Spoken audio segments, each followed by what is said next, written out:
Excuse me, I'm sorry. Maria Asbestos, 23 Bates Pond Road. I'm not sure if this is the right time, but I wanted to make a motion on Article 16. Are you wanting to make the motion to open that up for discussion? Or are you looking to make an amendment? To table this article indefinitely. To table it indefinitely? Yes. I believe we have to open it first, right? No? Okay. I'm not sure, so that's... Okay, so we have a motion on the floor to table Article 16 indefinitely. Do I have a second? Second. I have a motion and a second to table Article 16, transfer of tax title properties indefinitely. There's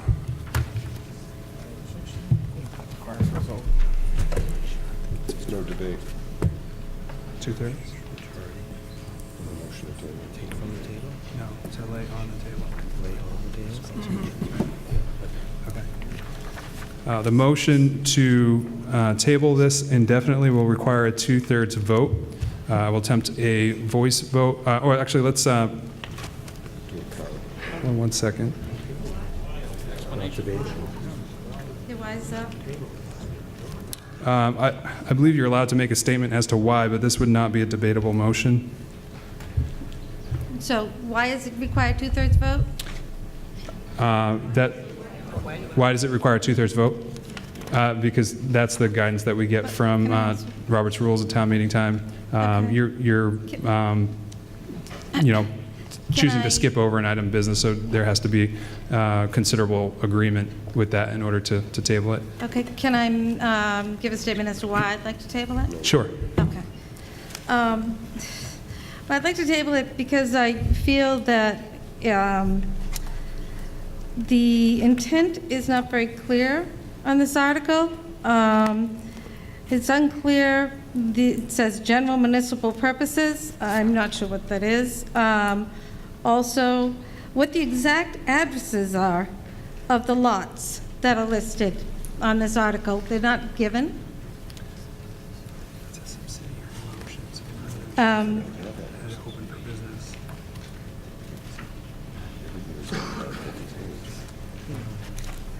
It's not a main motion. Take from the table. Yeah, to put on the table means that we're going to table it. We're not going to talk about it tonight. Or ever, because she's saying that. That means we're going to take it back from the table because we tabled it earlier. One moment. Okay. But how can that be a main motion? And the other one is subsidiary. Because you can't have something on the table. You can't be currently talking about something and take something from the table.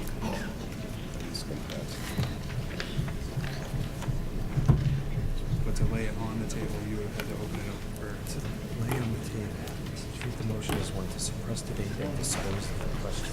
Right. That's going to take. Two-thirds vote should be required, notwithstanding. Yeah, so I think we need to. I don't think so. Yeah, because it's a subsidiary motion. A subsidiary motion can't be made unless there's business on the table. It's up to you. I mean, I don't disagree with that, but Sean.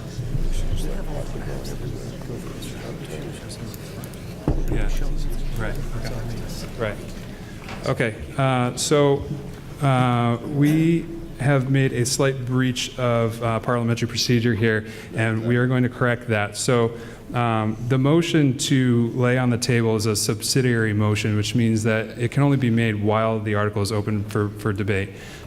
So we do need to bring the article open for debate. The reason for that is that the motion to lay on the table actually doesn't allow any debate in and of itself, and so it could prevent somebody from having an opportunity to speak on the article who really wanted to. Okay, that's fine. I just didn't want to miss my opportunity to make the motion. So. Yeah, you absolutely can, and I would recommend doing that once we open it for debate.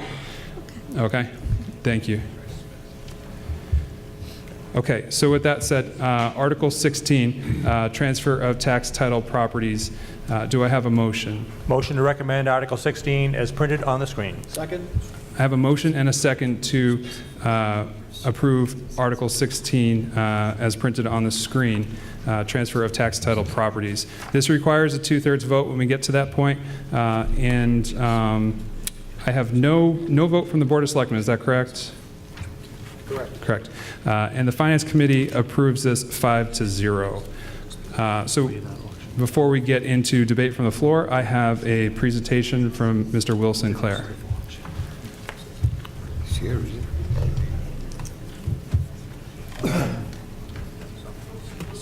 Okay, I don't think he's here. Mr. Moderator, I'm going to... Yep. Mr. Sinclair is trying to get here. He hasn't arrived yet, so I'm going to take the lead in this article. And if Stephen Cole's here, I'm sure he could add some additional insight. What the purpose of this article is that when people don't pay their taxes, the treasurer collector has then the requirement to take the property through a tax title and tax foreclosure. Once they've completed that action, then that property is in essence owned by the town, but under the care and custody of the treasurer collector, which then means that the treasurer collector can go forward and auction the property off and sell it. However, there are some properties that we have a committee that goes through and looks at, which is predominantly staff people, that look at to see if there's a beneficial use for the town before we auction that property off. So with that, you have these 9 properties that I'm going to go through. Of these 9 properties, I want to be very clear that 7 of them are proposed as the purpose to stay within the town's jurisdiction, and 2 are proposed that could stay in the town's jurisdiction or be disposed of. So with that, I'm going to pull up a couple maps here. This first parcel, map 64, block 1, as you see in your warrant in the purpose on the far right, and this is the 6th one down, says general municipal purposes which may include but not limited to the fire department use. Well, if you look at this map 64, block 4, this is the fire station. The fire station property, the new fire station, was a tax title property that was taken by the town and is still under the care and custody of the treasurer collector. Technically, the treasurer collector could put that up for auction and sell that. I don't think the fire chief would be happy if that happened. I mean, I've known him for a good 5+ years, but he probably wouldn't talk to me after that. So in essence, this is an article that we're asking town meeting to take out of the care and custody of the treasurer collector and put under the care and custody of the town under general municipal purposes, which include but not limited to the fire department. Hopefully that one's pretty clear. The second one is, this is Crystal Lake Drive, map 62, block Z. Now, this area used to be a private development. As part of the private development, the roads were owned by the private development as well as the beaches. Well, for whatever reason, that private entity could no longer pay its taxes and went to bankruptcy or foreclosure, whatever it may be. In essence, the treasurer collector had to take this property. So Block Z is all of the roads within the Crystal Lake area. So, you know, we can zoom on looking at some of these names: Birch Terrace, Oak Drive, Cedar Drive, Doreen Way. These are the roadways that are in that Crystal Lake area. Again, these are under the care and custody of the treasurer collector. The treasurer collector does not fill potholes. The treasurer collector does not sweep the streets.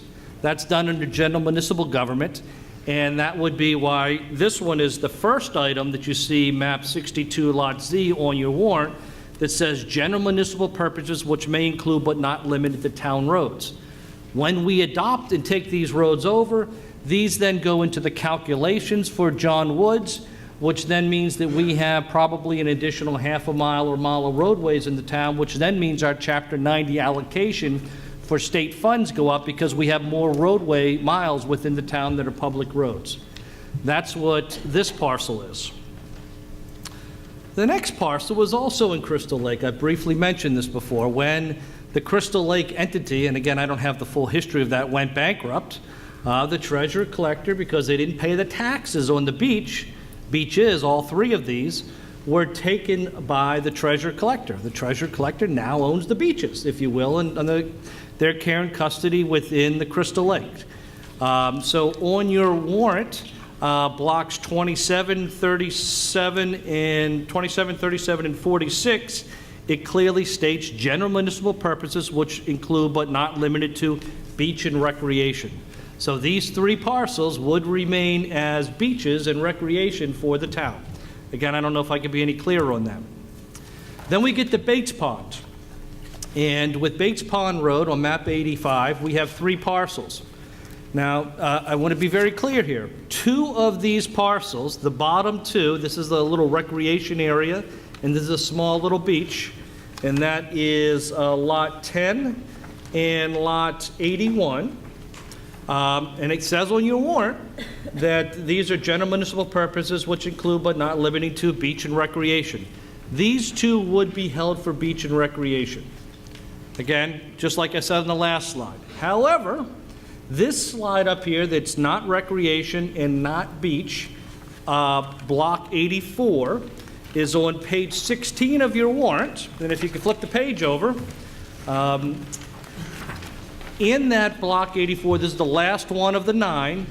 Again, if you read the block on the left, the purpose, and again, what you're voting for in Article 16 is the intended purpose. You're authorizing these to be transferred from the treasurer collector to the town for this general purpose. So this one can be general municipal purpose or purpose of disposition. So this particular parcel, this 84, not 10, not 81, just 84, is being requested to authorize for disposition.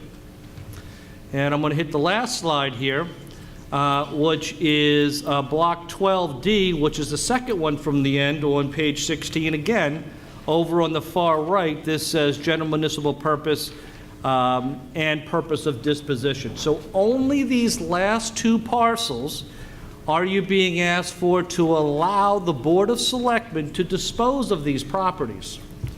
Historically, when the Board of Selectmen goes to dispose of properties, they work with the redevelopment authority. The redevelopment authority then evaluates these properties with the planning director, with the permitting process, and determines what additional uses can be put for these. Right now, there is a need for some worker housing, affordable housing in the town, whether that's Habitat for Humanity or something similar to that. These 2 parcels potentially could be sold for that purpose. It gives the selectmen the flexibility to move these 2 parcels.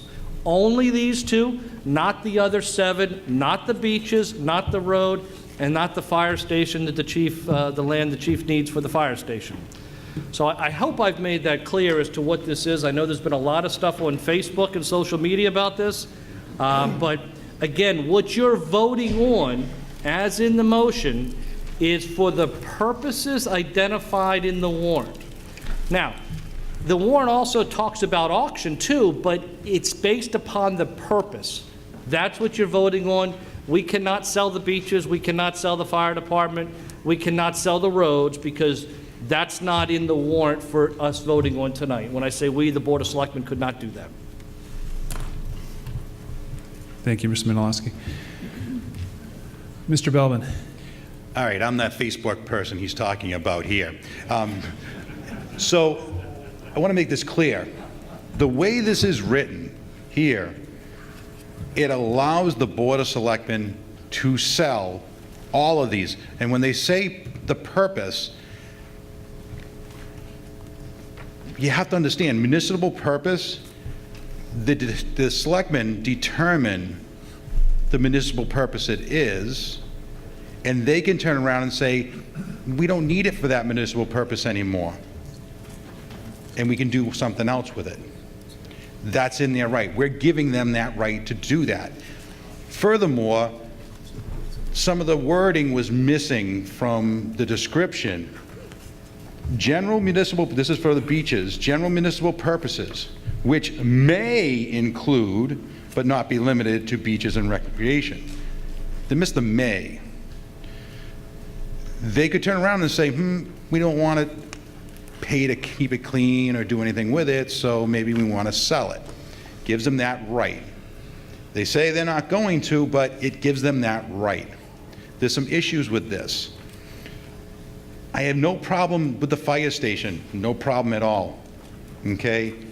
I do have a problem with the Crystal Lake ones here that are the beaches and recreation areas, the Bates Pond beaches and recreation areas. I have an issue with those. The other two, and I'm going to put my RDA hat on because I am also on the redevelopment authority right now, speaking upon just myself, no one other member here. I have researched a lot of town-owned properties in this town to do this, to go ahead and find properties in the town that we can put them to better use. Now, there's only two here for Johns Pond Road and Bates Pond, and part of Johns Pond Road, there's an electrical easement that runs across it. There is the possibility of maybe a house going in there, possibly depending on how it's configured in the back end of it. But that's something that we'd have to evaluate, okay? The Bates Pond Road, I don't know a whole lot about that one, okay? I know it was on my list of things to look at, but as a whole in this whole article, I'd have to vote it all down just for the mere fact that the language, when you miss the words may, and you miss the words or, because that's what Mr. Malinowski said, or for the last two. Between and or are two different means of thinking. So please vote this down. Let them come back. There's other ways of doing this, and we don't want to give up our rights or the beaches ever. Thank you, Mr. Belvin. Sean, can we have a response? I have a response from Mr. Corbo. Thank you, through you, Mr. Moderator. So what this article is doing is it's taking these properties that are currently held by the tax collector, and the only thing the tax collector can do with these properties is sell them at auction. The town has come up with a list of properties for which it can be put to better uses. And so the way that you do that is you transfer it from the treasurer collector for purposes of auction to the Board of Selectmen for some other purpose. In each of these cases, we're specifying that that would be general municipal purposes, which means that the board gets to determine what the purpose is as long as it's a municipal purpose. However, we're further specifying certain uses that the board anticipates that these properties would be used for. As to the two properties that are slated for disposition, rather than just having to sell these at auction, they can be sold through an RFP process or donated or disposed of in some other way, whereas the tax collector can only do it through auction. Disposition is not a general municipal purpose, but we list general municipal purposes there as well. In the event that the properties are not disposed of, the town would still have the ability to use them if it wants to. Mr. Moderator, if I could just ask Town Council, for the first seven, can they be disposed of based upon the wording in the document? Through you, Mr. Moderator. Yes. No, if this article is approved, they will be held for general municipal purposes. Sale or disposition is not a general municipal purpose. So if any of these properties were going to be disposed of or sold, the Board of Selectmen would have to come back, and there would have to be a 2/3 vote to change the purpose to purposes of sale.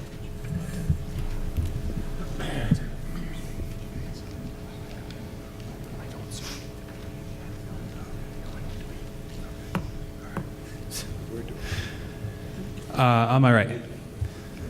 Hi, Susan Cristiano, 73 Crystal Lake Drive. My concern is, it says, may be, but not limited to beaches.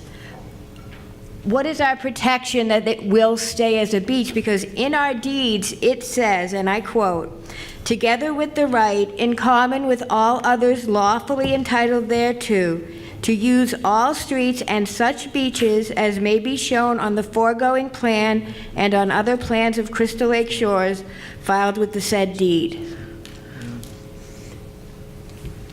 Response? So council and I are talking about this right now. When a tax title occurs, the deed is wiped out because they're no longer part of the association. So the deed has been cleared. So the deed I have in my hands at home is not valid? Is that what you're trying to say? That's what we're discussing right now, because the property that it was associated with the association, because that association went bankrupt and they cleared the title to that deed, which is what happens when there's a tax title taking clears title, is that we're But not that's sure. what it says on all the houses in the neighborhood. I understand that, and that's why by putting it this way, is that it is protected and it stays under municipal general use. So it's taken out of private use and put it into the government use for the beach. Well, then, shouldn't it just say that it will be used as a beach and not, it may be used as something else? I mean, I think the selectmen have every intention, and the Recreation Committee, of only using that as a beach. I don't see anyone ever doing anything different than that. Well,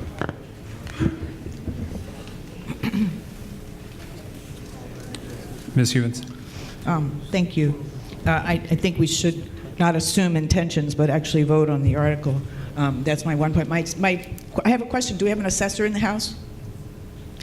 I have a question, and I hope this won't take away from my time, because on each of the property cards for the beaches, and I think that's people's main concern here, it says at the top, description, VAC.selectmen/city council. Does that mean it's already in the control of the Board of Selectmen, or does that mean something else? I think that will help us clear some things up. Please come to the microphone.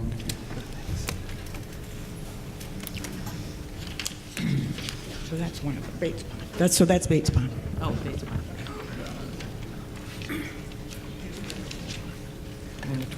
These are both on Bates Pond, sorry to the former speaker, but it's the same difference. One is the beach on Bates Pond and one is the playground on Bates Pond.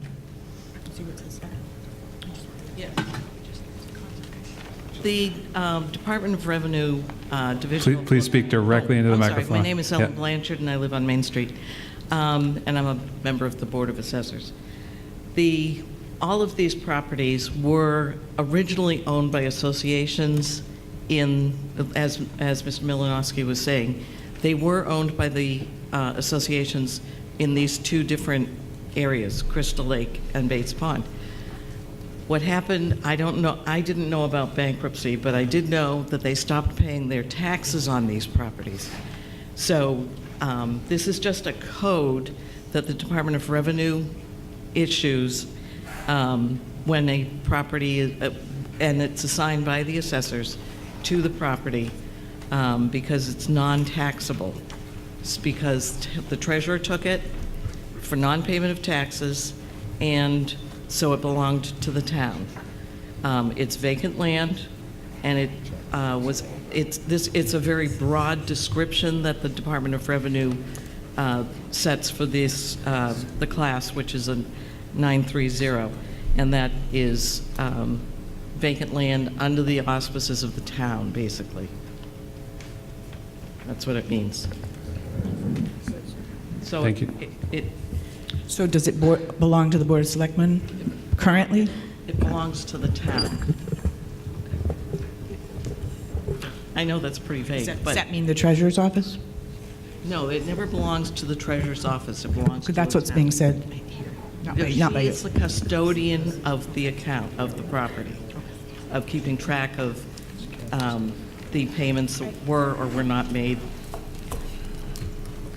So in your opinion, this needs to belong to the Board of Selectmen? Ms. Hewens, Well, we're not really, I say. we're not going to cross-reference her. So just, She's the expert. yes, and so you've asked your question, she's answered it. Let's move on. I don't know how to do this. Did you have a Kim Russell, 7 Maple Drive. I just have a question, and sorry. Yep, right into the I know, microphone. I've been listening to everybody else be told the same You can thing. adjust it if you want. Yeah. My question is, in both those areas, Bates Pond and Crystal Lake, what years did their taxes stop being paid to when it became town property? Because I've lived in both neighborhoods, and neither time did I buy a home was I ever notified about anything where I could pay taxes to keep that as a recreational environment. I don't have that information. It was multiple years ago, because it takes many years to go through tax title. But it's, you know, it's. I bought a house personally in Bates Pond area in 1992. Never was notified that there was taxes that needed to be paid on this area to keep those beaches, to keep that recreational area. Yeah. And then when I happened to move to Crystal Lake in 96, and the same thing. So ironically, I have investment in both neighborhoods because I was never notified about of the option to pay those taxes. And I know none of my neighbors were also notified. Right. And I can't answer that. It's just that the association stopped paying the taxes. When the taxes stop paid, there's a procedure that you have to go to tax foreclosure. They went to tax foreclosure. And that's why we're trying to put these so that these stay for beach purposes and they're never sold. That's why we're taking it out of the care and custody of the treasurer collector and putting it into general municipal purposes. Once it's in general municipal purposes, it can't be sold until town meeting tells us to in the future. So this is your best protection to maintain those as public beaches. And if we voted this in, you would truly be actually taking care of the beaches that we've been trying to clean up, but we were told we couldn't get clean sand, or our roads that aren't getting paved, or... The roads would be under the care and custody of the DPW in Crystal Lake, so that would be accepting all the roads, because right now they're not public roads, they're private ways, even though they're under the care and custody of the town, but we don't have full, we do have full ownership of them, but we don't. That's what I'm trying to do, is clean up this. I somewhat understand it. I mean, it took 12 years for us to get mail delivery. Yep. So,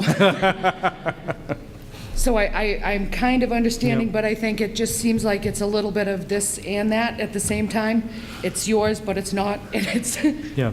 So again, what we're trying to do is make it more crystal clear, not using the word crystal again, but crystal clear that, you know, this is now, will move into ownership of the Board of Selectmen. Under the Board of Selectmen, the DPW will do what it needs to do. The Recreation Committee will do what it needs to do. The DPW/Operation and Maintenance Department will help keep the beaches clean and put out trash cans for that type of stuff. So we'll They've have done that. responsibility for that. They did that about 6 years ago. We Okay. got barrels. I'll give you that. Yeah. So, and again, once this is under the general municipal purposes, the Board of Selectmen or no one can sell the property unless it comes back to this board and asks them permission to do it, to town meeting. All right, thank you. On my right. 15 Birch Terrace. My name is Matt Eby, and I live on Birch Terrace. I know that beach is used by everybody in the community. It's a town beach, and all the people from the town use that beach to access the water to go fishing. And you know what?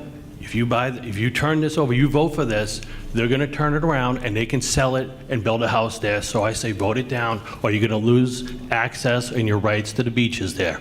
And it's that simple. You're not telling us the whole truth. You can sell it for whatever you want. Sir, again, refrain from calling That's anybody a fine. liar. Well, All right. I mean, you specifically said that you would not turn over the beaches, but I'm asking a question. Can you build a house there? Can we have counsel just answer that question, because it's Yeah. Mr. Corbo, please answer the Thank you question. through you, Mr. Yeah. Moderator. So once again, with the exception of the two properties that are marked as for disposition, the rest of the properties cannot be transferred out of the town's control without a subsequent vote of town meeting. Does that mean that the board would actually vote on that, and it's your decision to do what you want with it? Is that correct? No. Through you, Mr. Moderator, it means town meeting vote, 2/3 town meeting vote. Okay, to build anything. Speak directly in the mic, please. Oh, okay. No, I'm just trying to clarify everything, because your terminology is just a little vague on this, and I don't feel comfortable with it as a taxpayer. Thank you, sir. I want to remind folks that we're not to label anyone a liar or point out that they may be guilty of fraud. We don't have the ability to prove that in here. This is not a court of law, so please refrain from that behavior. Mr. Belbin, I'm going to recognize folks who have not had a chance to speak yet, okay? So on the left. Matt Keniston, 9 Center Street. I think it would make everyone feel a lot more comfortable if they knew, are the current town beaches, such as Sampson's Pond, John's Pond, are those under this same purpose right now, listed in that account with the same description of general municipal purposes, which include, for the beach, may not be limited beach recreation? Because if that's the case on the current ones, I don't see why this would be a problem adding it to the current beaches. Are these beaches listed here, roads, et cetera? Mr. Corwell. Through you, Mr. Moderator, there's no way we can answer that. You'd have to go back to when the town acquired the property and what that town meeting vote was. There might be something in the deed. So it's not like a straightforward, all properties fit into certain categories. It really depends on what the particular vote was at that time. Thank you. Thank you, Mr. Kennison.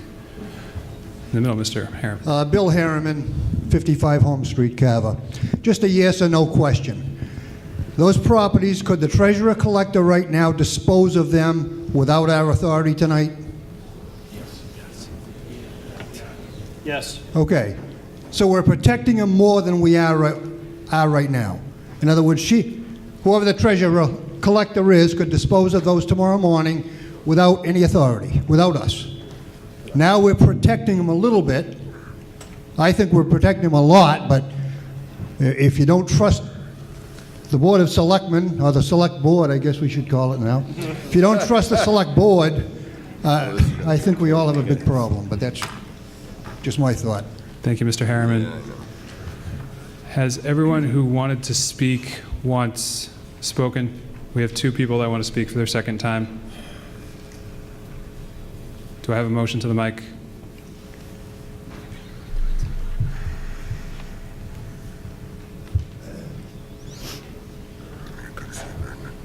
You have the floor.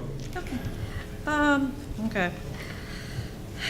I think I want to change my motion that I made earlier. Can I do that now? It was still Your open for motion is discussion. null I and have to void, wait. so make Okay. a new one. Yep. All right, I can. Yep. You can make your Can I motion. do it now? Yep. Okay. Maria Asbestos, 23 Bates Pond Road. I think I want to see if I can make a motion to change the specific language, striking the words under purpose, general municipal purposes, which may include but not limited to, on all of the parcels except for, of course, the fire station. And the other two, I'll wait on that. I also have a comment to make. Yeah, we're going to need that in writing. Do you have it in I do. writing? Yep. Can you pass it up here, please?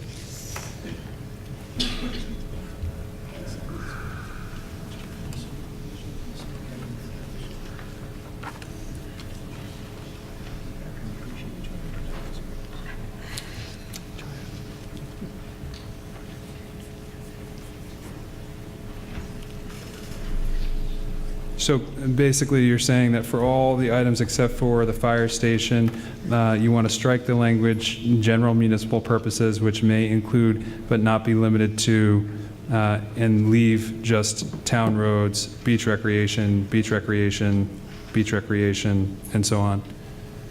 Yes. I also do have a comment about the Bates Pond Road property, the last one on that list. Is that part of this motion? No. Or okay, so let's deal with the Let's do that motion first. first. Do I have a second on that motion?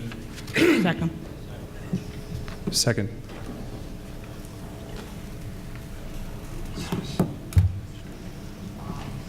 Two-thirds vote.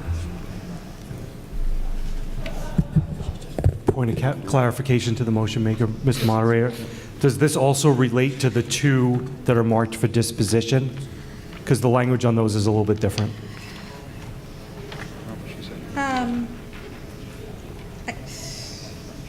Question. I don't know. This doesn't really, it says "and purposes of disposition," so. You speak directly into the mic. I'm specifically talking about the others. other than the fire station. So the Crystal Lake and the 2 Bates Pond.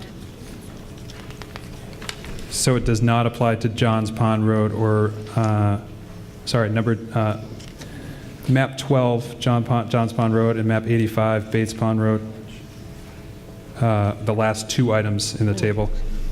Mr. Moderator, I suggest that the maker of the motion should specify on here which categories it's going to apply to, if it's not going to apply to all of them. Yeah, can you, it's a lot of work, but can you please write down each one? Yeah. Okay, yep. Mr. Okay. Moderator. So we're gonna have her speak to her motion and the purpose behind it, and then she's gonna go back and edit it while we continue to debate. Let's see. So I changed the wording to, I'm sorry.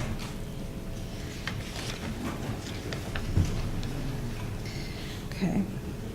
Specifically, Block Z, Lot 0, and Block 27, Lot 0, Block 37, Lot 0, Block 46, Lot 0, Block 10, Lot 0, Block 81, Lot 0. Is that good?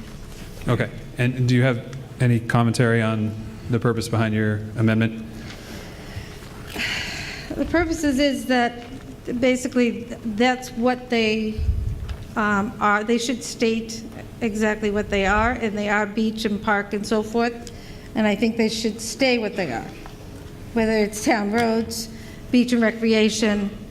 So I don't want there to be any other option other than for them to remain. The purpose is beyond that wording. Okay. Okay. Yeah, we've already got a motion and a second, so we can open it for debate. Now, this is debate on the amendment to remove the language "general municipal purposes," which may include but not be limited to, on each of the items mentioned by the motion maker. So we're opening this for debate. I believe Mr. Belbin was first.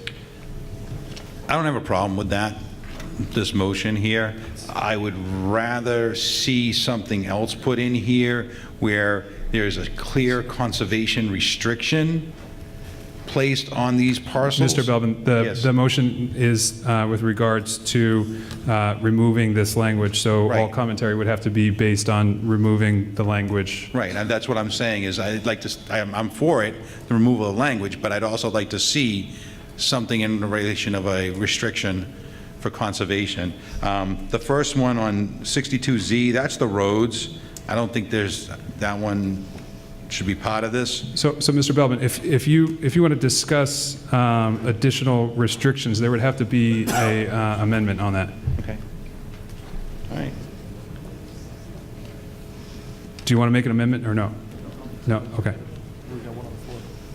Yep, we've got an amendment on the floor, yep. Ben Dexter, 149 High Street. Oh, actually, sorry, I had Ms. Hewens first. I'm sorry, sir. I'm just speaking to the general article, not the amendment. We need to speak to the amendment and dispose of that first. I'm waiting. Okay, sir. Just in order to make a better decision on this amendment, I was just wondering if we could, again, describe map 62, block Z, lot 0. I don't know if... You want to describe it? I know the Mr. Town Administrator described it earlier. I was wondering if he could do so again. Let's see. Mr. Milowski. Yes, Lot Z is the roadways. These are all the roadways in the Crystal Lake area. Okay. It's just roadways. Are those private ways as it stands now? Yes. Yes, they are. They're owned by the town at this point, but they're not adopted as public roadways. Okay. Thank you.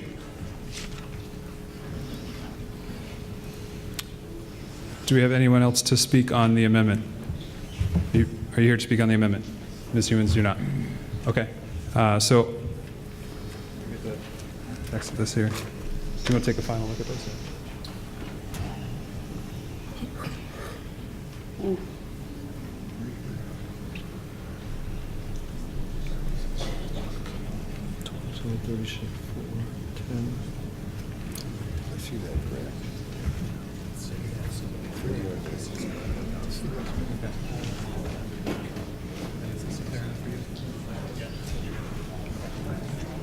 What's that? Okay. Mr. Moderator. Yes, Mr. Bentley. I'd like to speak to the amendment. Yep. I can't just continue to sit here and hold my tongue, because I'm amazed that there's apparently so much feeling in the body here, that the bodies, the people who are working for them in the town are actually acting in some nefarious way that's going to take their rights away. I think it's unfortunate that we're getting to that. Obviously, the rest of the country is doing a lot of this, but I just see it as a really counterproductive thing. I don't see any of this as being nefarious. Thank you, sir. Are you wanting to speak on the amendment? Could I? Yeah. Yes, I don't want to infer that there's anything nefarious going on.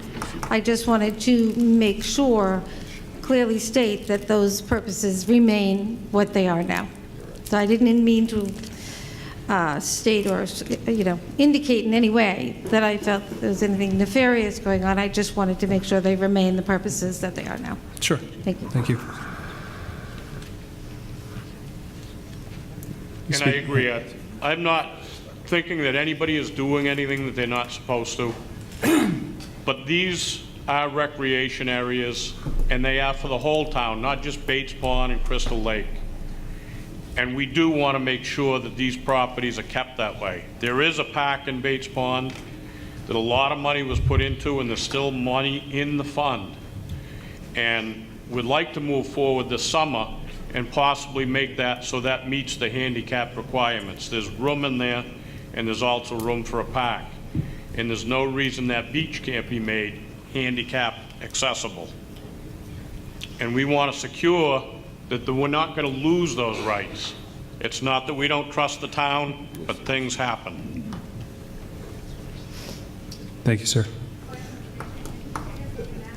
Please approach the microphone. Jen Dowding, 39 William Street. Could the last speaker please state his name and address? Frank Buckman, 36 Bates Pond Road, Carver. Okay. Seeing no movement to the mics on the amendment to strike the specific language words under the purpose column, general municipal purposes, which may include but not limited to, that's the language that we're striking, from items Block Z, Lot 0, Block 27, Lot 0, Block 37, Lot 0, Block 46, Lot 0, Block 4, Lot 0, Block 85, Map 85.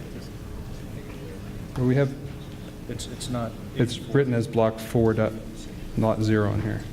I don't think you intended that one.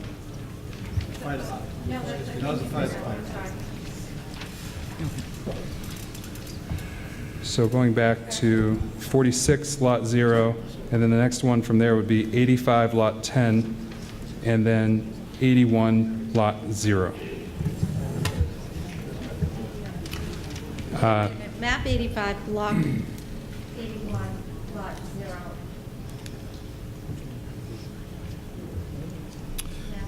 Mr. Moderator, if I could, on the screen, it's the first 2, 4, 6, 7 of these, with the exception of the Yeah, so fire it should be Block department, 10, Lot 0. which is 64-4-0.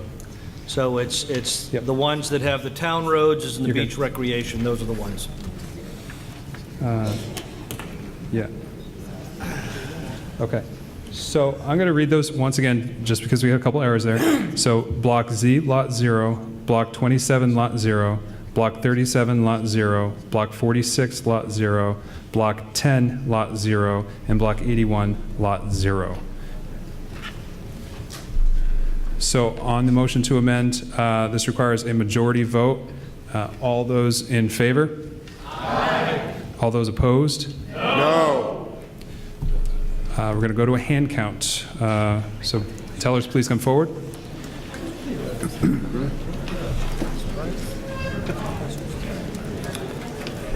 I heard the one for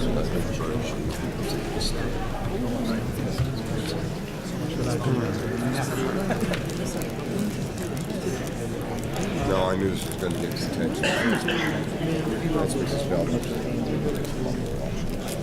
Are all our tellers ready? Okay. Once again, and everybody please quiet down. We're about to take a vote here. Once again, when I ask for your vote, make sure to hold your card high in the air and keep it high in the air until I ask you to put them down.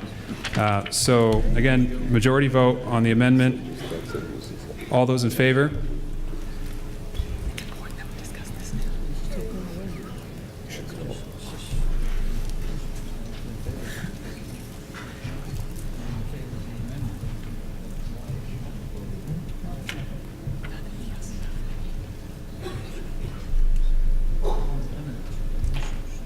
It's going to pass. It's going to pass.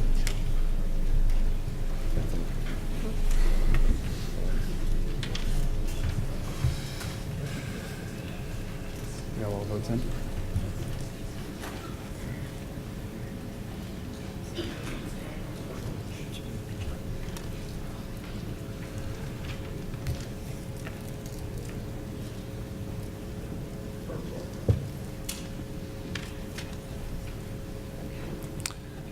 You can put your cards down. All those against?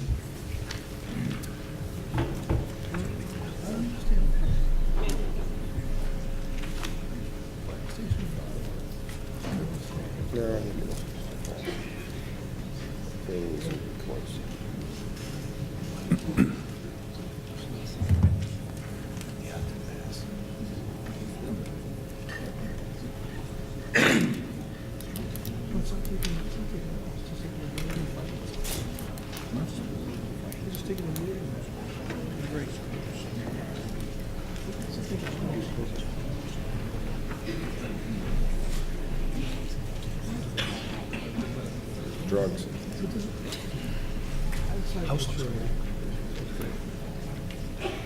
have them all in? You can put your cards down.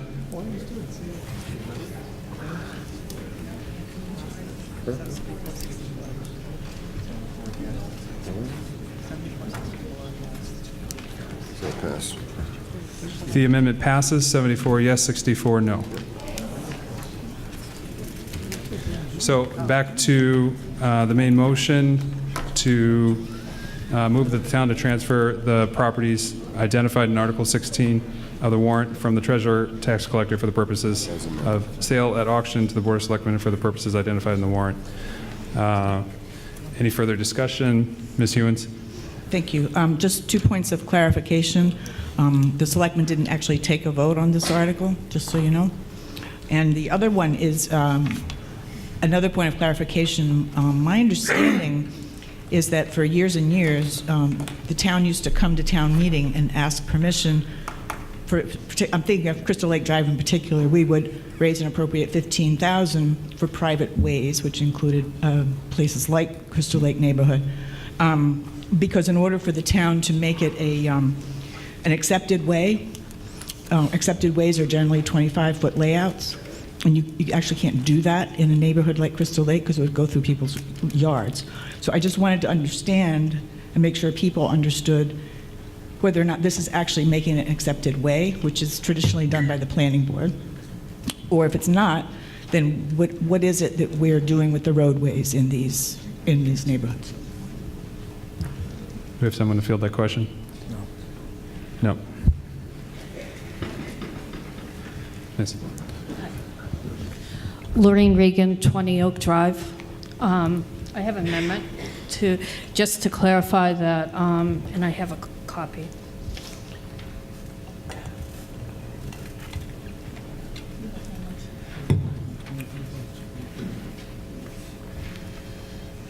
Can you state your motion to amend?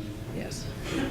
Any attempt of the Board of Selectmen or the Select Board to sell or lease any of the parcels listed in Article 16 must be approved by the vote of the annual town meeting except for 12D0 and 8584-0.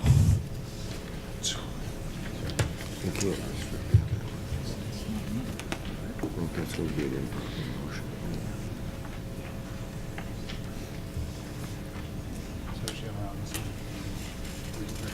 I don't think it's a legal motion.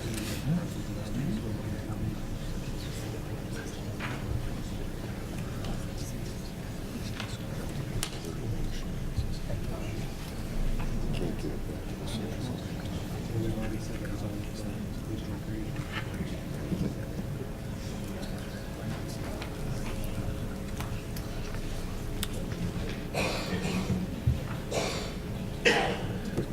Yeah, so I want to ask you if you still want to do this in light of the fact that we've just passed an amendment that struck the language general municipal purposes, which may include but not be limited to for all of these items. So really at this point, if we approve this motion, the only purpose that that these can be used for is for the purposes laid out as remaining. It does not permit the town to dispose of them. Well, they could still sell it as a beach area. I mean, you know, it's just to cover ourselves because time changes. The opinion from town council is that they can't. Okay. So are you withdrawing? Yeah, I'll Okay. withdraw.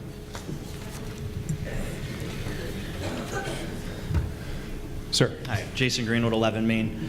Right now, if we wanted to go to John's Pond, we'd have to pay the fee each year, correct? Like there's a $50 fee we pay to go to John's Pond through the town. For these Crystal Lake and Bates Pond, would that also now be rolled in, and the Crystal Lake residents and the Bates Pond residents would have to pay that fee to use the recreation each year? Are you discussing the beach sticker for Yeah, parking? yeah, so would that go into the, would that be wrapped in, would that, those rules still apply for these properties as well, when they're beach? For a beach sticker, I believe the beach sticker's $10, but if you do have a transfer facility, it's included in that. So if you just want a beach sticker, it's $10. But My all apologies. beach stickers, any place, any facility that's owned in town would be covered. So that would be, that, okay, thank you. Thank you. Is there anyone else that wants to speak a first time before I allow second opportunities to speak? Just third. He asked a question. Yeah. Mr. Belvin? Really quickly, I would be more comfortable if I saw that a conservation restriction on this, because within Crystal Lake, the Conservation Commission owns a number of different properties that run along that little river there. I'd rather see there be a conservation restriction included. I mean, I'm still going to vote no on this, but I would rather have seen a conservation restriction placed on these. That way we know they're protected. Mr. Belvin, if you're going to vote no on it, I'm not sure why we're still speaking. Okay. Seeing no further motion of the mics, on Article 16, transfer of tax title properties,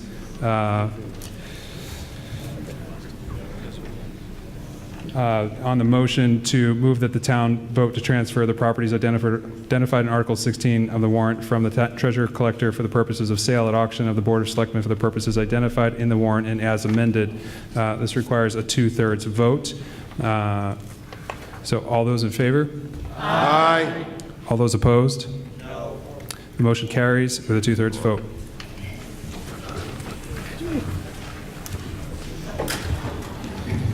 Article 17, lease of air rights over town-owned land for solar canopies. Do I have a motion? Motion to approve Article 17 as printed on the screen. Second. I have a motion and second to approve, and I know people are leaving, so please do so quietly. To approve Article 17 as printed on the screen. For this item, I have Stephen Cole presenting.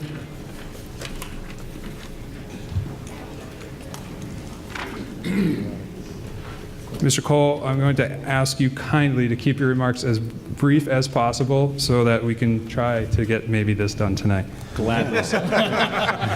Gladly, sir. Hi, folks. For those of you who don't know me, I'm Steve Cole. I'm the town planner and director of community development. This evening, I'm the guy who's here for you all to hate. Actually, no, that's not true. I think there's a lawyer on the dais. Right, Greg? Hi, Greg. Bye. The purpose for this article is to grant the Board of Selectmen the authority to study this matter, to put carports with solar panels on top of them at various town properties, very specific town properties, as you can see there. It's not to actually install them. It is simply to allow the selectmen to study the matter and to make a determination based on best practices as well as necessity. That was fantastic. Best presentation all week. All right. So on Article 17, we're opening it up for debate. Mr. Belbin? I want to make a motion here to exclude all areas except for DPW, school, bus repair, garage. Anyone want to second it? Would it be acceptable to add into the language as long as it's not visible from Main Street? But my motion's got to be seconded first. Thank you. Let's make a deal. All right. So he wanted to change your motion, so that's not happening. I can make a friendly motion amendment to that. What's that? All right. I'll make a friendly amendment to my motion, if I could, to include not to be seen from the Main Street. Okay, and list the properties again. To exclude all areas that you have listed here, except for the DPW school bus repair garage. So that's the only item you want remaining? Correct. And can you provide it in writing, please? Including the part about not being seen from the street.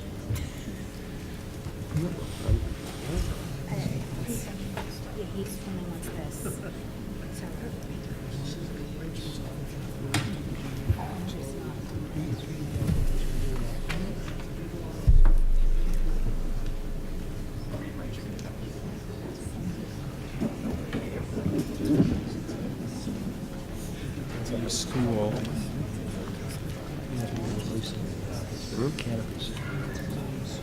Garage, yeah.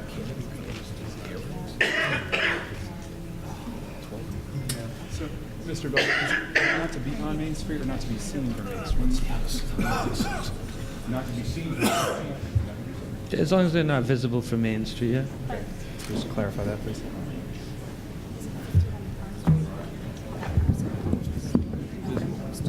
I'm fine with that. I'm fine with the high school. I'm fine with most of it. Every time I get up here, it's short.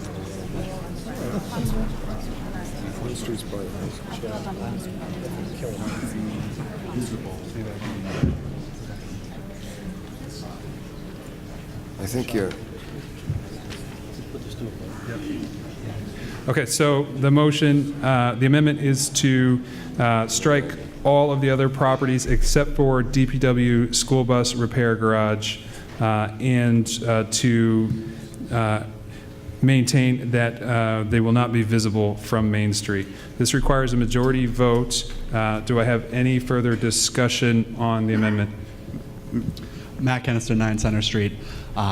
So I was just clarified with the gentleman, I'm sorry, sir, Stephen, that right now the article is not letting any of these be built. It's to study it, and I am not in favor of Bob's motion. We're debating the amendment. No, I thought we were debating Bob's motion right now. Bob's amendment. Yeah, that's okay. what I'm talking about. All right. And Bob's motion allows them not to study this. And I think as the town, we should have this study done, and then going forward after the study, if they have information that they present to us, we would be voting on doing anything with these. And I think that we should have these studies so we can be accurately informed going forward if we do decide to do anything with these locations. Okay, Mr. Point of Malinowski, information, Yes, Mr. Mr. Moderator. Moderator, if I could just clarify, it's in addition to a study, and it's actually to authorize up to a 25-year lease. Right now, the selectmen have the authority to build these on all of these parcels today. They have that authority. They can build these as shown in these pictures today. What we're trying to do is say, instead of the selectmen building this and using taxpayer resources to build this, and if you do go back to the police station, and let me just pull it up here, is that in the police station proposal, which I'm trying to get to here, so here we go, just bear with me, is that this area right here where I'm holding the laser pointer, this is where a carport is proposed to be in that project. And right now we have that in the budget for the police station. We had similarly looked at something for the fire station, but we ran out of money. And I'm going to pull this picture up. Right behind the fire station, here's Main Street behind the fire station, we had shown a carport in this area, but we had to cut it out of the project. The reason why these carports are important is if you look at this picture, you see the vehicles parked under these carports. What happens is vehicles and equipment being put under the carports protects them from the elements. The sun, the heat, the rain, the snow. It allows public safety to be able to move in and out of their property as they need to be. Again, the selectmen have the authority of building these on every one of those properties today. What we don't have the ability to do, and what this article is asking, in addition to evaluating each one of these, as Stephen Cole said, is to authorize the selectmen to enter into a lease with a solar company up to 25 years.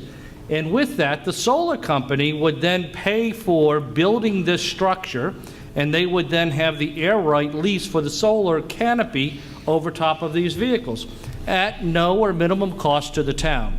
So again, this is not asking for us to build them. We can build them today. This is asking for the selectmen to be able to have the right to lease out the air rights and save taxpayer money to protect vehicles and equipment from the town. That's what the article asks for, and I would strongly encourage town meeting not to approve this amendment and to vote for the initial motion. Thank you, Mr. Milowski. Mr. Moderator, I never got a chance to discuss my amendment before other people discussed it. Yep. Please go ahead. All right.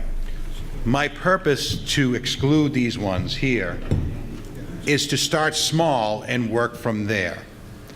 I don't want to give them blanket approval to do all of the properties. Like they said, they can do it right now. This would give them guidance, say, okay, let's start small, where the DPW and school bus repair garage, you can do that. Protect the buses, no problem. Easier for cleanup, all right, of the buses, because they won't get snow all over them and whatnot. I don't have a problem with that. I have a problem with seeing it from Main Street, because we're supposed to be a small community town, and this kind of looks more industrial or more city or whatever you want to call it. But I want to start small. Just start a little spot here, see where it is, see how it goes, and then we can revisit other things. All right? That's my point for my motion. Any other discussion on the amendment? Are you discussing the amendment? Yes. Yeah, okay. Paul Brennan, 12 Church Street. I think that if the town currently already has the ability to go forward with this without our approval, it makes sense to go forward with the bylaw as is and include all of the properties. I live 3 doors down from Firehouse number 3. I would be looking at this every single day. I don't think it's the most appealing thing to have to look at, but this sort of thing is the future. And I think covering blacktop pavement on municipal buildings is a good way to, with solar panels, is a good way to generate some revenue, environmentally friendly, and I'd love to say that not in my backyard, because I don't want to look at it, but I don't think that's what's best for everybody in my community. Thank you.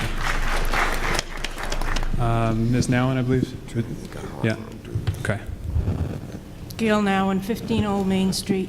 It was brought up about the visibility on Main Street, and with all the visuals we saw tonight, and the ideas and the plans of some of the upcoming construction going on with the new police, it's already kind of figured out. So my question is, how much of the visibility? I think it was Mr. Shea talked about being visible. Maybe he's thinking about a standalone, but if you're driving through the new police station in that campus plan, and you see a little section of a solar carport, is that a problem? I think for the purposes, we're just going to take it as visible. So if you can see it from Main Street, Like then even a corner of it? that's what he said. Okay, so maybe... Mr. Moderator, to address the issue here, on this one behind the police station, these are small. To answer that, they're between 8 and 20 cars. This one, I think, is showing 8 cars or 10 cars, and potentially 4 or 5 would be visible from behind the police station. 4 or 5 parking stalls. I don't have a problem with seeing it. I just wanted to clarify what is seeing, you know. Yep. Thank you. In the back, sir. Who is going to pay for the disposal of these panels when their life expectancy is terminated? Can you state your name and address, please? Oh, Kevin Sullivan, High Street, Carver, 138. That would be included in the lease. Okay, thank you. Sir, on the left. Tony Rhoda, 3 Canterbury Path. I'm not a big fan of the ones that's over in Plymouth at the electric company there. I don't really like the look of that one. But Falmouth Ice Arena has a beautiful one. I think it looks real nice when you drive in there. Bristol Community College has a great one. I think it really depends on the design. I'd love to see one here. I don't know how much it would help our utilities, what it would bring us down to, how much money we save with that. I think it would be fantastic if we could take that money and put it into our school and use it for other things instead of trying to, we keep fighting for a budget here with everything else. I'd love to see that money be able to be used for something else and probably revamp some of our programs and everything else and keep people here. Thank you, sir. Seeing no further motion to the mics on... Oh. This is the amendment, right? Yeah. Yes, we're talking about the amendment, but that was germane to the amendment. Peter Allegrini, South Meadow Road. Who pays personal property taxes on these if we lease them, if we do a lease? Does the solar company pay the town personal property taxes on this?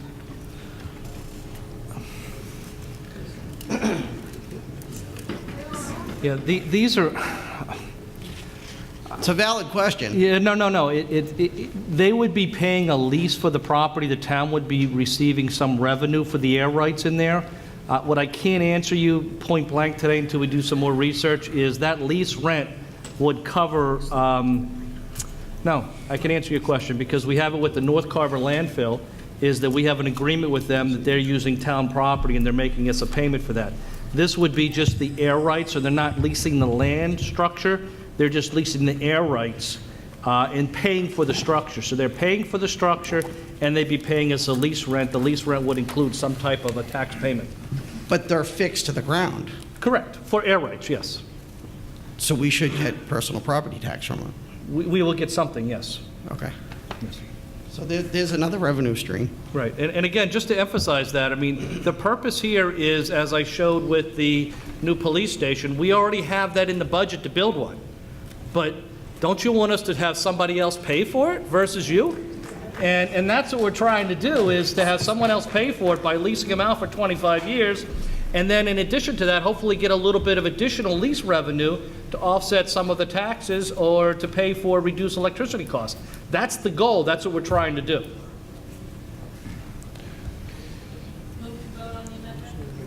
I have someone at the mic. He's spoken once. This will be your second opportunity, Mr. Belvin. Oh, Mr. Germain, you want to speak first?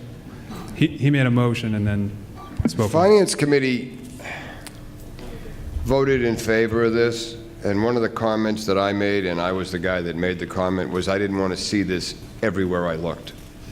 And I don't want to see this everywhere I look. I don't want to see it peppered down Main Street. I don't want to see it covering the front of the fire station, the front of the library. I don't want to see it get run away with itself under the guise of it's a great deal for us because we're getting some free electricity and a couple of tax dollars, and we can park our cars underneath it when it rains. Because then we have to look at it. And if you tuck it out back, that's great. I think this amendment goes a little too far.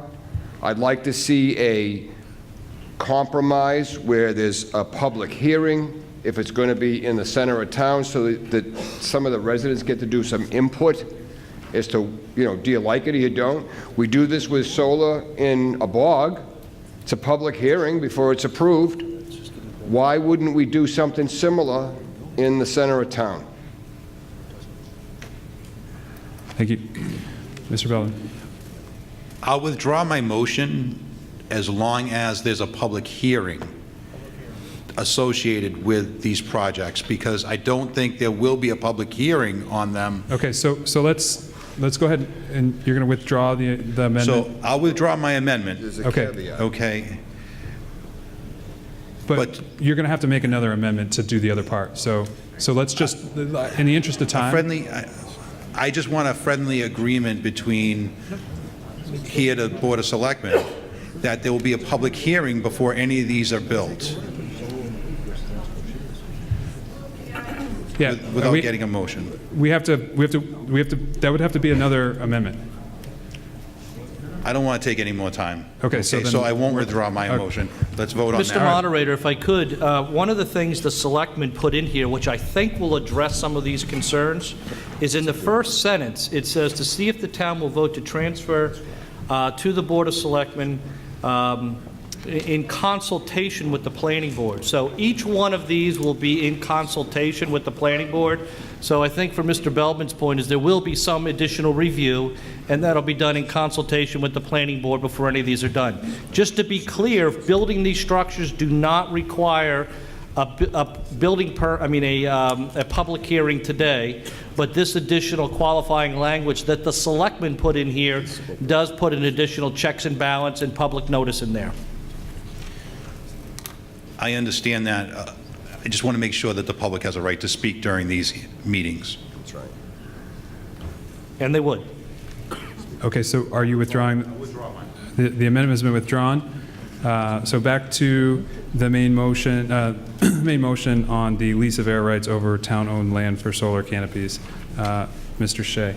Yes, basically, I happen to agree with Mr. Jermaine there. That was a little overly restrictive, but I would like to make a motion that this just not be visible from Main Street, and that's all. Please provide it in writing. Is there a second? Yeah, we need a second. Okay, we have a motion made and second that the solar carports not be visible from Main Street. Mr. Shea, do you want to explain further? Yes. Basically, we voted on the master plan last year and the previous plan to that. And both plans, as well as most of the citizen input, called for maintaining a rural town feel. As a matter of fact, the master plan, if I'm not mistaken, specifically says to maintain a traditional New England town feel to it. I'm afraid that if we start covering the entire elementary school parking lot, the the police station is fine, not visible. The fire station is fine, but we can't give away too much control over what is technically the heart and soul of the town of Carver. I would appreciate not driving through and seeing it. We already, hopefully we'll have... Can we just suffice it to say that we're trying to maintain the rural charm and we want to not see them from the roadway? That's all, yes. All right. The master plan calls for it. I'm just trying to speed things up a little bit. No, that's fine. I understand. So I'll let it go. I won't go any further than that, but thank you. Thank you. So, any other discussion on the amendment to not be visible from Main Street? Okay, seeing no further motion to the mics, this is going to be a majority vote. All those in favor? Aye. All those opposed? No. The motion fails. Again, back to the main motion on the lease of air rights over town-owned land for solar. Ms. Nowen. Ms. Nowen. Okay, in addressing what Connie Shea said, could we, if it made him happy and people that are concerned about that, have in the stipulation, okay, I'll go back to how the school looks right now. We've got a big parking lot. There's nothing rural looking about that parking lot right now. So we've already disposed of the amendment with regards to visibility from the street. So are we still talking about visibility from the street? So now it can be visible? Yes. Okay, so I had an idea about trees and the visual of the tree buffer, but if that isn't important, then I won't mention it. It's not that it wouldn't be important, but would you have an amendment or something that would I haven't further gotten that restrict us? I haven't gotten that far. I'm okay. Okay. All right, seeing no further motion of the mics on the Article 17, lease of air rights over town-owned land for solar. On the proposed motion, and again, it's a 2/3 vote. I don't know if I made the recommendation from the Board of Selectmen was 5-0 and Finance Committee 6-0. On the proposed motion, I move that the town approve Article 17 relative to the lease of air rights over town-owned land for solar canopies as set forth in the warrant.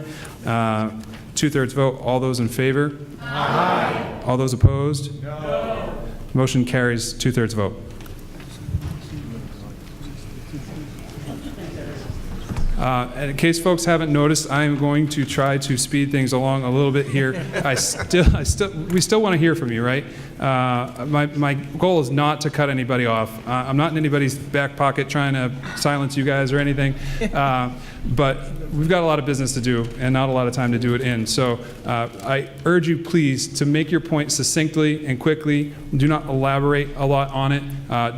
Just tell us what we want to hear and then move on. I may step in again, as I've done already, to maybe summarize what it is that you're saying. And if there's nothing really that needs to be added to that, then let's just try to make everyone's evening go by a little faster. So Article 18, private hauler garbage disposal. Do I have a motion? Mr. Moderator, I move that the town vote to adopt the non-binding resolution as set forth on the screen. Second. So I have a motion made and seconded to adopt the non-binding resolution as set forth on the screen. This requires a majority vote. When we get to that point, the vote of the Board of Selectmen was not, there was no vote of the Board of Selectmen, and the Finance Committee voted 3-2. Point of order. Yes, there sir? was a 3-2 vote from the Board of Selectmen. Oh, 3-2. It was. Oh, okay. And a 3-2 vote from the Finance Committee. So 3-2 on both the Board of Selectmen and the Finance Committee. I have a presentation from Mr. Michael Milanowski. All right, I'm going to try to be very quick on this, and I want to start my remarks by saying we don't really have a dog in this race. So whether the town meeting votes yes or no, it's really your decision, and we're looking for a non-binding direction, okay? And I just want to be very clear on that. So I have 2 slides. The first slide is more informational. And with that, we want everyone to know you've read a lot in the papers, you've read about some lawsuits, you've read about a whole bunch of issues. The Carver, Marion, Wareham Regional Refuge District that currently operates right now, we're able to dispose of garbage free through the end of the year 2020. And that is as a result of an agreement that was had with the landfill in South Carver through Covanta that allows us again to have that disposal free. However, at the end of starting in 2021, if we keep the transfer stations operational, we're no longer going to be subsidized by Covanta. They pay most of the expenses. What that means is that the transfer stations are going to have to be self-sustaining.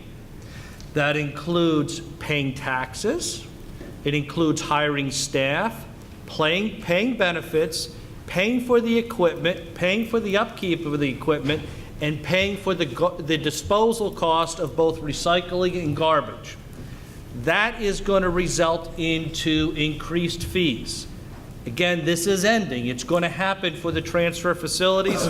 That may result in costs going up 3 or 4 times what the sticker numbers are right now. I think in Plymouth, they charge $160 or $80, and plus they charge per bag.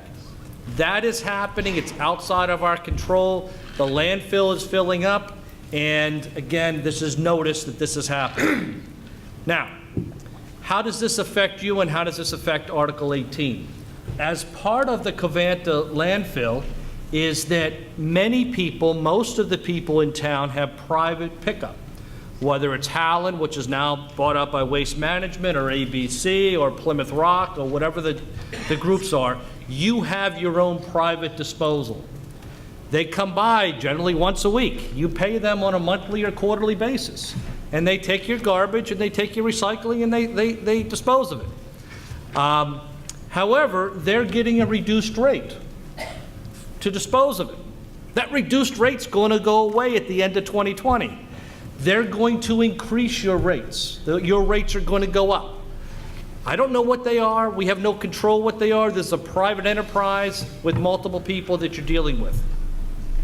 This article is being put forward based upon the premise that through economies of scale, that if we're able to merge and have one hauler in town, that one hauler can start at one end of the town in the beginning of the week and drive through all the roads, and then at the end of the week end at the other town, and reduce their mileage going back and forth, and then they would have everybody in town to pick up, and hopefully through economies of scale, they would be able to give a better rate to everybody.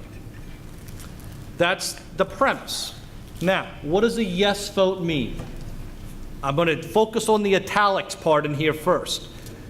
A yes vote doesn't mean this is going to happen. A yes vote still means we have to come back at a future town meeting if you vote yes tonight to tell you what the details are, which would require a future vote by town meeting to approve this action. Now, what is a yes vote? A yes vote means that town meeting is supportive of the town going forward and exploring a town-run initiative to have one town-wide hauler provide curbside pickup that everyone would have to use, and instead of you paying your user fee to the hauler directly, you would be billed in your quarterly tax bill for that hauling fee, and the town would then pay the hauler. So again, you're either paying the hauler directly, or under this premise, you'd be paying the town an additional fee, which is what you'd be paying the hauler. We'd collect that and hopefully get better rates and be able to sell that to the hauler. And again, the premise here is we get economies of scale. The yes vote is just saying, we're interested in exploring this, go spend a lot of staff time, go out and look at it and come back to us with a proposal.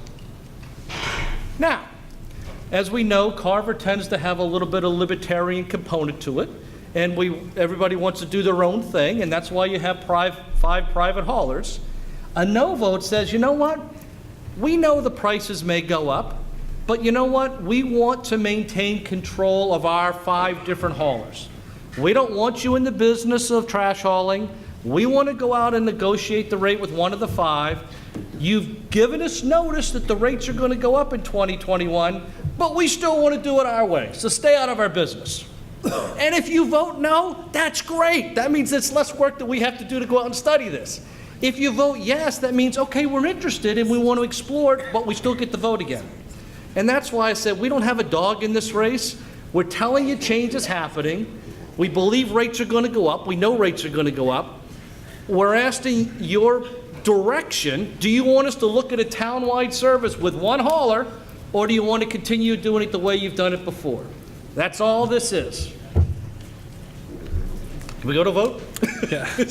So on the very simple matter of whether or not you would like. All right. I was just wondering if it would cover private homeowner associations in town as well. Private homeowner associations are private homeowner associations. They're not residential, so they'd have to have their own private hookup, just like any commercial business. Okay. That includes all of the parks and everything like that. They have their own haulers for the entire park, South Meadow Village, etc. That's not part of this. This is individual residents this article's focused on. Mr. Moore. Yes, Savory Moore, 12 South Main Street. One very quick question. As we all know, the town of Carver, the age of the residents is getting slightly older. This says curbside pickup. If people are unable to bring their garbage from their home out to the curbside, what would be the option at that point if we were to go with, in the long term with a town hauler? Thank you. Thank you, Mr. Moore. I really don't have an answer on that. That would be based upon what we put an RFP out for, and I think every individual would have to find a way to get it to the curbside. I don't think we could put out, and again, we're trying to do economies of scale and get you the best rate. So the best rate is you bring it to the curb, this hauler picks it up. If you can't get it to the curb, I don't know what to tell you.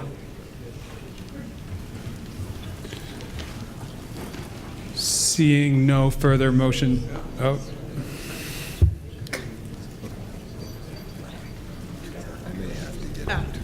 Sarah Hewins, 52 Forest Street. I would just like a clarification of what the non-binding resolution means. In short, does it mean we have to come back and then vote on? Yes, that was already mentioned in Mr. Malinowski's I just wanted to make presentation. that very clear. Okay, thank you. Ellen Pomfret, 159 Tremont Street. My question would be, if everyone in residential, if somebody is disabled and they couldn't bring it out, could they say, you know what, it's not going to work for me. I got to pay for a hauler and I can't pay for the town. Is there going to be a way that that could be excluded? Because I know some towns, they actually do come out and they grab the trash.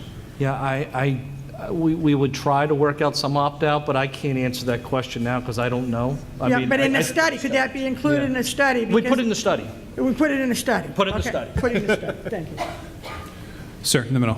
Yeah, Paul Bain, 67 South Meadow Road. Been in town for 48 years. Having an agreement with the rubbish pickup from local companies is beneficial. You can have more rubbish one time than another. You're not limited. If you make arrangements for them to come into your property to get the rubbish, it's arranged. It's your deal. Once you go into the big conglomerate, you lose control. I say, keep things the way they are. Thank you, sir. I got a, Mr. Moderator, I'm sorry. On the left. I know you want to go home, I do too. Oh, hold on. I just recognized somebody on the left. Yep. Andy Cottarelli, 19 Popes Point Road. I think the town, I know this is non-binding, I think that the town, once the town goes to a one provider service, we lose our choice. Competition breeds better service, better prices. If you can't bring your barrels up to the curb, you can find a company that will come to your shed and get them for you. I think the town, if you want a suggestion, should look at Covanta and try to negotiate a new deal with Covanta with just us, because Covanta's not going out of business. Or if you want more direction, like many other towns in the state, maybe look at, and this is big picture, look at making our own transfer station, and we can deal with the facilities ourselves on a town-owned piece of property. But I would vote no for this. Thank you. Thank you. Mr. Jermaine. I got to agree with Andy. I like Nauset. I had Dana Waitkus. If I don't like the job Nauset does, I tell them don't come back next week. When we do this, and it comes out of your tax bill, and you don't like the fact that Waste Management leaves the trash all over your lawn, you can't quit. You can't quit. You're stuck. And I know where Savory lives, he's a half a mile in the woods. They're not going to go down his driveway to get his trash, so he can put it out on Main Street where it can blow around the town. So I don't know, this is one of those deals, if it's not broke, don't fix it. It's just me. Thank you, Mr. Jermaine. In the middle. What? Hi, I'm Marie Rogerson on 124 South Meadow Road. I am not for this. I think we should keep our rights to have anybody we want. Also, we're forgetting the one thing that's very important is you're putting these people out of business.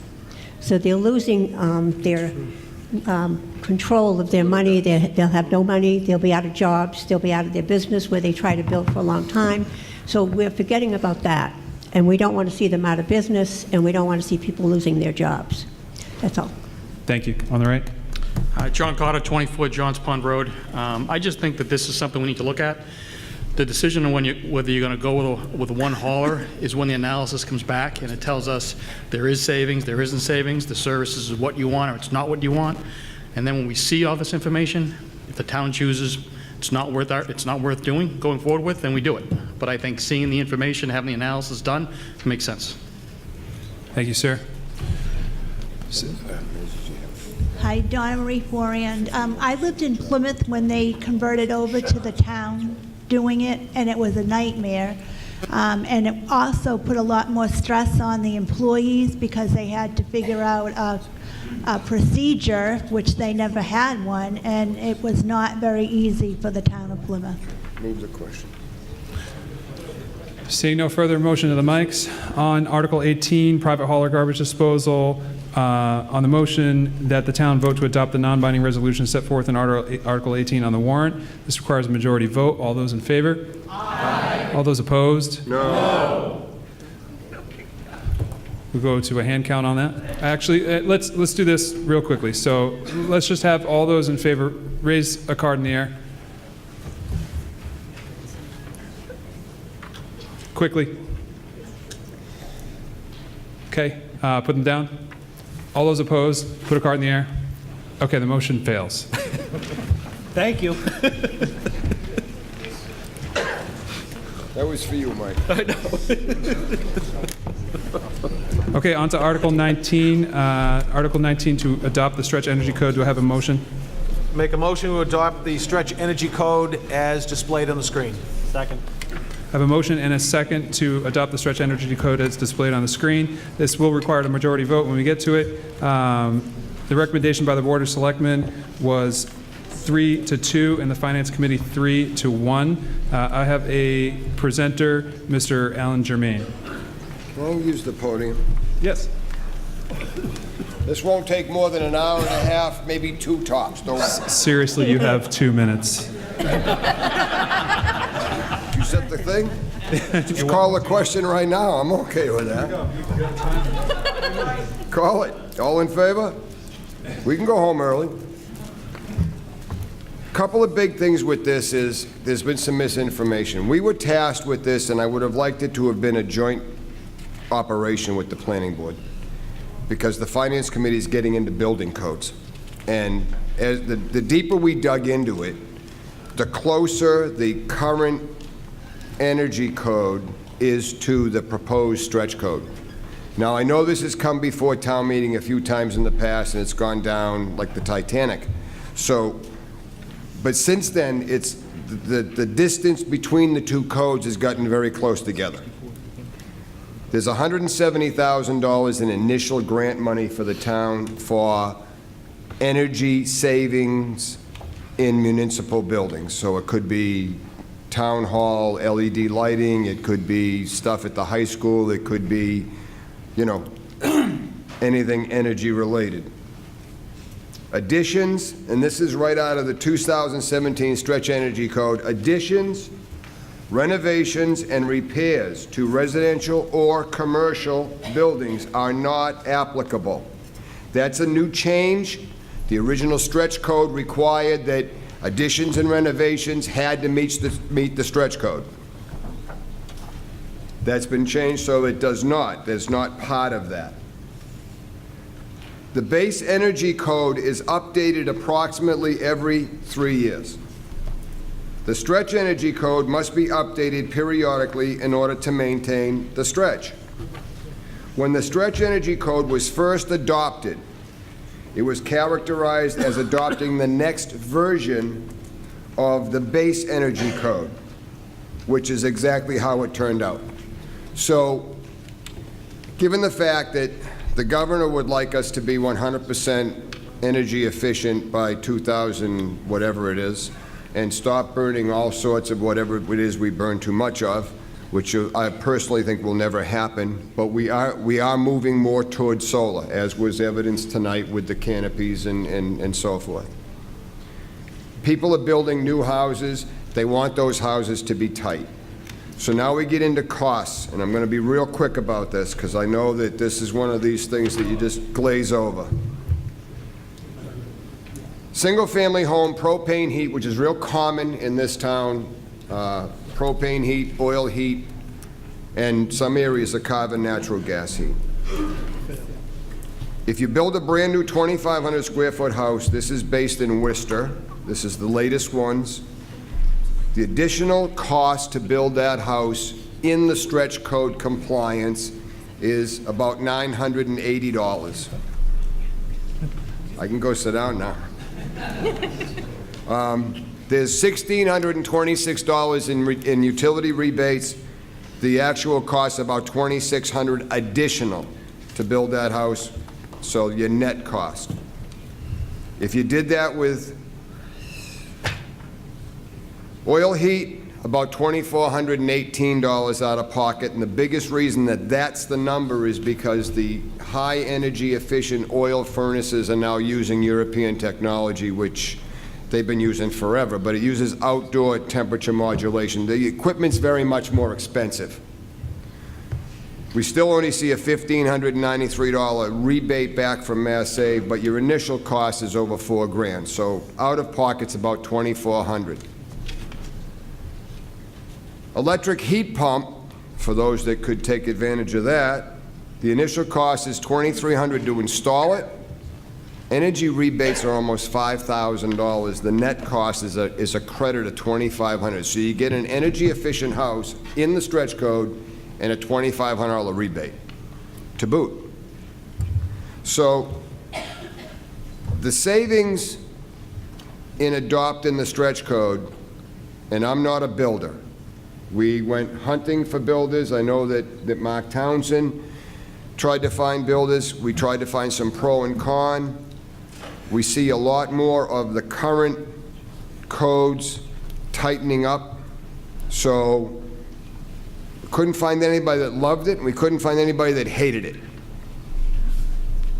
We just, what's being built now, new, I believe in the development of the developmental housings, it's all under the energy stretch codes. The towns that have gone and done this are all our surrounding towns. Rochester, Middleborough, Lakeville. Plymouth has not. Halifax, Plimpton, Hanson, Kingston, Marshfield, Duxbury. Going south, Wareham, they've all done it. Acushnet got in on it in 2013 to the tune of about $800,000 in benefits. Now, the grant money that's available, it's not if you adopt the stretch code, it's if you become a designated green community, which would mean you'd also be part of the stretch code. But you need to be a green community to apply for the grant money. This year, it's somewhere between $155,000 and $170,000. This is not something that's going to disappear. This is money that every one of us that pays a light bill every month puts money in that fund.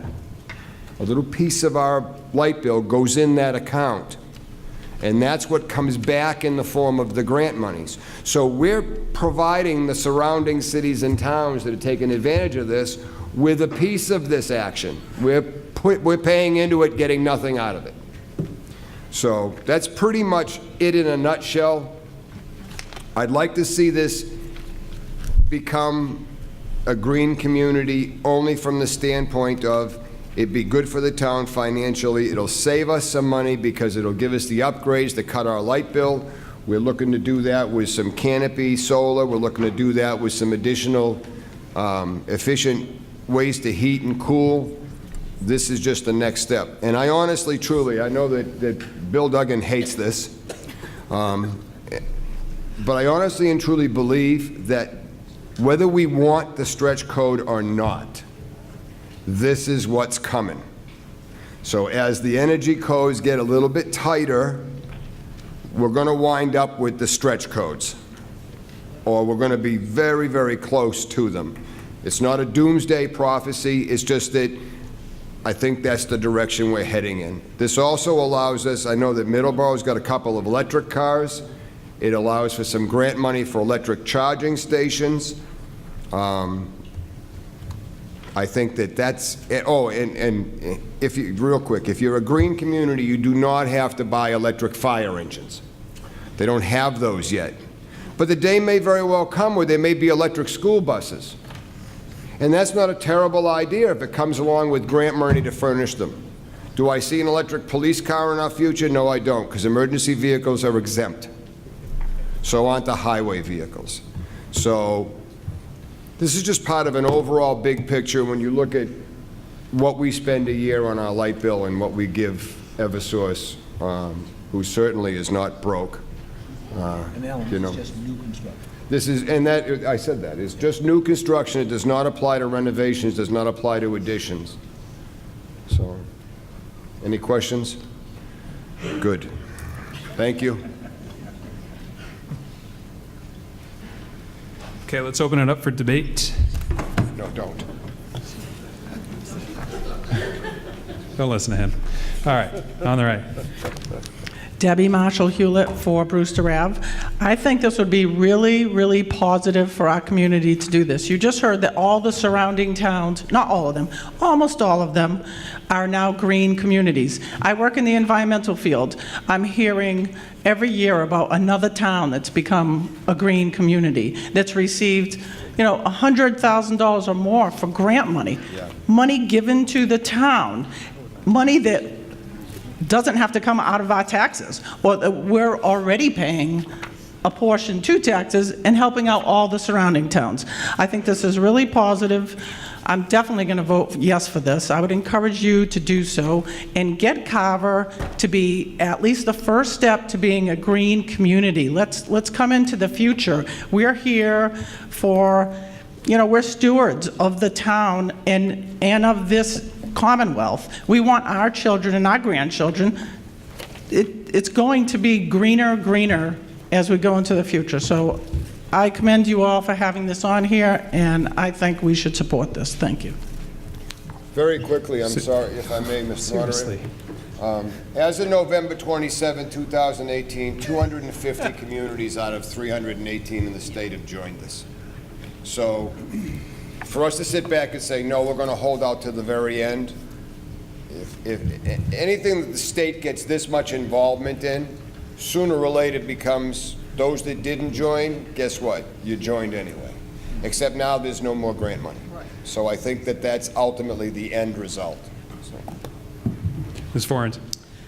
I would vote against this, and the reason why is I feel it might be more costly for the town to come up with the vehicles if they put a requirement that we have to have electric vehicles, and we're not guaranteed the grants that they have that are going to come around every year. Thank you, Ms. Foran. Mr. Cardarelli. Hi, Andy Cardarelli again.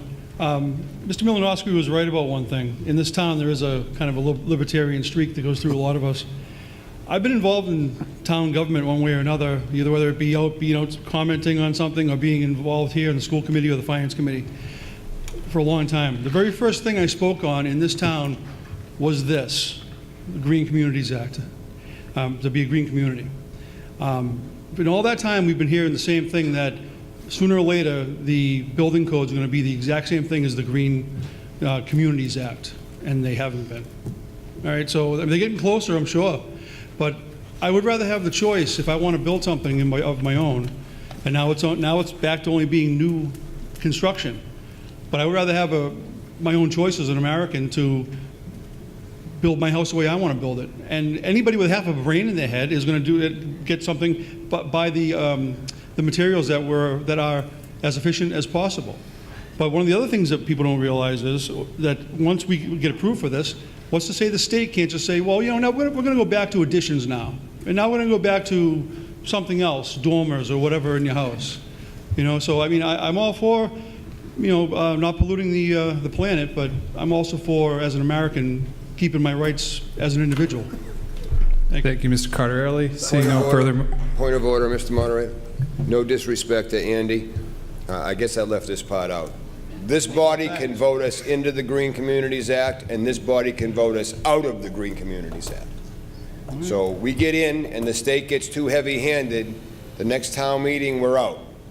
And that's That's in the law, that's the way it's written. So if they did get, because I was concerned the same way that Andy is. Into the microphone. So, well, they can hear me. All right. And we want to make sure the TV can hear Fear you, too. not, they can hear me. We want the TV to hear you, too. All right.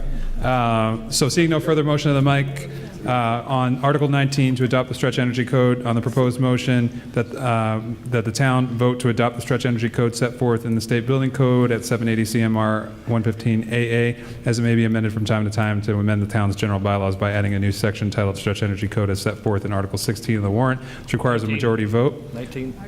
Did I say 18? You said 16. Oh, 19. I'm sorry. We are referring to Article 19 to alleviate all confusion. So this requires a majority vote. All those in favor? Aye. All those opposed? No. Cards. Cards, yes. We'll go to a hand count. Just raise them first. All right, we'll try to speed things up by just having people show the cards first. So all those in favor, just put your card up in the air and hold it up. No. Okay, put them down. All those opposed, put your card up in the air. Passed. Looks like it passes. So Article 19 passes by majority vote. I'd really like a count, Mr. Moderator. What's that? I'd really like a count. I'm sorry. I'd like a count because I think I think it passed, but I think for future use, I think I'd like to have it be a number. Huh? Okay. I don't think we can go back on. All right, moving on to Article 20, prohibit use variances. Do we have a motion? Motion to approve Article 20 is printed on the screen. Second. I have a motion and second to approve Article 20 as printed on the screen. I have two gentlemen who are swearing to make a very short presentation. Mr. Bruce Mackey. Oh, sorry, one gentleman. It's my wife. Well, I have two gentlemen on the list here. Bruce has been changed by Sharon. Okay. So we have Mr. Stephen Cole and Mr. Moderator, in the Sharon interest Clark. of time, frankly, this bylaw is intended to clarify a provision that already exists in the bylaw. We find that sometimes when folks who are from outside the community come in, they're somewhat confused by it. Right now, use variances are not allowed in the bylaw. This language before you is simply to clarify the existing status quo. Sharon Clark, 3 Bolton Street. I'm Vice Chair of the ZBA, and I'm here to answer any questions if anybody has any. Thank you. I'll now open it up for debate, just highlighting that this is a 2/3 vote when we get to it, and the votes by the Board of Selectmen. Board of Selectmen did not have a vote? Nope. Okay, Planning Board voted 4-0 in favor. So we'll open it for debate. Mr. Belbin? So who's allowed to give a variance if we pass this? You're talking about a use variance? variance? A use variance, a use on your property. At this time, no board, no, the planning board, the zoning board, no one in town can grant a use variance anywhere. What our bylaw reads is says residential, and what we want to do is just change the language to say all zoning districts. But according to town council, we recently got an opinion from town council as well, is that use variance can't be granted anywhere. And this is just clarifying it for anybody who might come before us. Thank you. You're welcome. Thank you, Mr. Belbin. Seeing no motion to the mics, again, this requires a 2/3 vote, and this is for the motion. I move that the town vote to amend Section 5222 of the Town of Carver zoning bylaw as set forth in Article 20 of the warrant. All those in favor? Aye. All those opposed? Motion passes by 2/3 vote.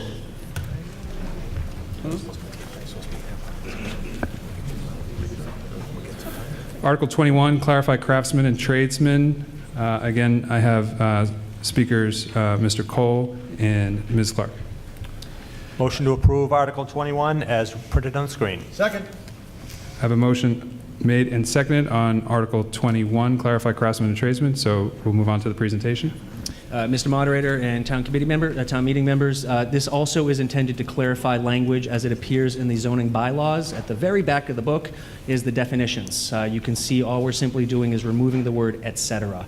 It leaves it too open-ended, and frankly, as I've been saying, I don't know that it's the prerogative of the planning board to act as the board of directors for Merriam-Webster. We're not in the business of trying to interpret what "et cetera" means. The definition is otherwise fairly clear. Okay, we'll move on to debate for Article 21. This is going to be a two-thirds vote when we get to it, and what's that? What's that? Do we have a point of order? Or? No. Oh, okay. Oh, I'm sorry. No. Mr. Feldman.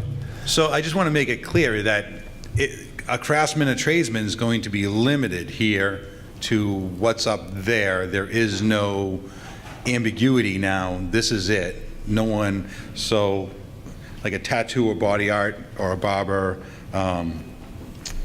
or somebody who does framing with their hands, I mean, that would limit them. They're not considered tradesperson. Or a printer. I don't know, did you have printer up there? Somebody who does like printing presses or whatnot to make those out of their houses or whatnot, signs and whatever. Would that be a craftsman or tradesman too?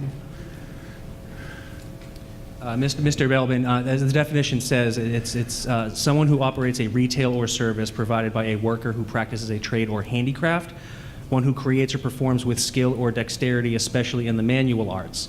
Unless they're hand scribing these things and they're using some kind of a machinery, that may not necessarily fit into this definition. Mm-hmm. My recollection, however, of the use regulation table and the definitions, the example you gave would fit into the use regulation table elsewhere. Okay, I just want to make sure. Thank you, Mr. Belvin. So seeing no further motion to the mics, again, this requires a two-thirds vote. The recommendation from the Board of Selectmen was 5-0. The Planning Board was 4-0. This will be on the motion to move that the town vote to amend the definition of craftsman tradesman in the town of Carver zoning bylaw as set forth in Article 21 of the warrant. All those in favor? Aye. All those opposed? The motion carries unanimously.